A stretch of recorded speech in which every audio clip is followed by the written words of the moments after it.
Hello hello అండి, ఎలా ఉన్నారు? ఇవాళ అయితే నేను వేడివేడిగా టమాటా బాత్ చేసుకోవాలనిపించింది. మా పాప కూడా చాలా రోజుల నుంచి అడుగుతుంది. సో ఇవాళ అయితే చేసేద్దామని ఫిక్స్ అయిపోయాను బ్రేక్ఫాస్ట్లోకి. ఇంకా ఫస్ట్ ఒక పాన్ పెట్టుకొని అందులో కొంచెం ఆయిల్ వేసుకొని ఉప్మా రవ్వ అయితే బాగా వేయించుకోవాలండి. వేయించుకున్న తర్వాత తీసి పక్కన పెట్టుకొని మళ్ళీ అదే పాన్లో అంటే ఒక ఒక 2 గంటలు ఆయిల్ వేసుకోవాలి. ఇంకా తర్వాత వచ్చేసి అందులో కొద్దిగా జీలకర్ర, ఆవాలు అండ్ నెక్స్ట్ అల్లం తురుము, నెక్స్ట్ వచ్చేసి పచ్చెనగపప్పు పప్పులు వేసుకొని కొంచెం వేపుకోవాలి.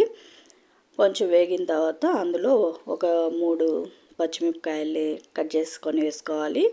ఆ తర్వాత కరివేపాకు ఉంటే కరివేపాకు వేసుకోవచ్చు. నెక్స్ట్ వచ్చేసి ఒక పెద్ద సైజు ఆనియన్ వేసేసుకొని బాగా వేయించుకోవాలండి. వేయించుకున్న తర్వాత టమాటా బాత్ కాబట్టి కొంచెం టమాటాలు ఎక్కువే ఉండాలి. నేనైతే ఒక 2 పెద్ద పెద్ద సైజు టమాటాలు తీసుకొని ఇలా సన్నగా తరుక్కొని వేసేసుకున్నాను.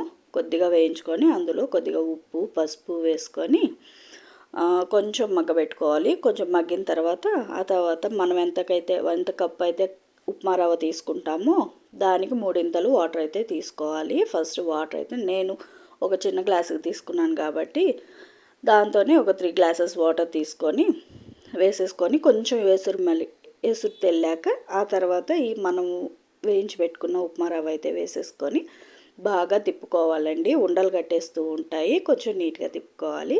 అంతే, వేడివేడిగా టమాటా బాత్ అయితే రెడీ అయిపోయింది. దీన్ని చట్నీతో కానీ లేదంటే టమాటా చట్నీతో కానీ సూపర్గా ఉంటుంది.